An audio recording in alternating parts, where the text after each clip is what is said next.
అయ్యా గౌరవనీయులు రేవంత్ రెడ్డి గారు, దయచేసి మాదొక విన్నపం. మీరు పథకాలు పెట్టిర్రు, పథకాలు పెట్టినందుకు బాధ లేదు మాకు, పథకాలు పెట్టినందుకు నష్టము లేదు అని మీరు అనుకుంటున్నారు. మాకు మాత్రం ఆటో డ్రైవర్లకు ఎంత నష్టం జరుగుతుందో ఆర్థికంగా మేము అనుభవిస్తున్న క్షోభ మీకు అర్థం కావాలి.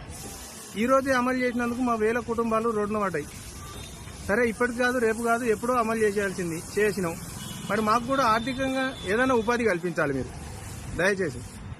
ఈ ఆర్థికంగా ఉపాధి కల్పించకపోతే 50-60 లక్షల డ్రైవర్ ఉద్యోగాలు బలైపోతున్నాయి. వాళ్ళ కుటుంబాలు, వాళ్ళ ఇంటి కిరాయిలు, వాళ్ళ పిల్లల పోషణ ఏంది సార్? మరి మీరంటే ద్వేషం లేదు, కేసీఆర్ అంటే ప్రేమ లేదు. మాకు కూడా బతుకు తెరువు చూపించాలి కదా. మహిళలకు ఉచిత ప్రయాణం పెట్టిర్రు, పర్లేదు, మంచిదే. మరి మా పరిస్థితి ఏంటి? మేము ఎట్లా బతకాలి? రెక్కాడితే కానీ డొక్కాడని సంసారాలు మాయి.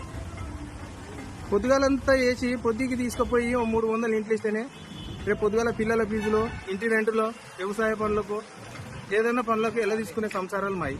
మా పరిస్థితి ఏంటి సార్? మరి ఇప్పుడు ఇంతకుముందు కాంగ్రెస్ ఉద్యమాల విద్యార్థుల బలిదానాలు, ఇప్పుడు ఆటో డ్రైవర్ల బలిదానాల.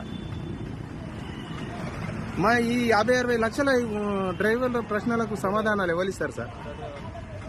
చెప్పండి. మరి మాకేదైనా ఉపాధి కల్పించండి సార్. మరి మాకు కూడా ఏదో దారి చూపియండి, మేము కూడా బతకాలి కదా. మాకు కూడా పిల్లలు ఉన్నారు, పిల్లలు ఉన్నారు.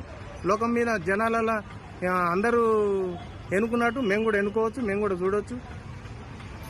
మాకు కూడా జర దయచేసి దారి చూపియండి. మరి మాకేమి ఇప్పిస్తారో, మాకేమైనా సామాన్యమైన ఉద్యోగాలను కల్పియండి. మా బతుకు తెరువుకు ఆధారం చూపియండి దయచేసి, ప్లీజ్.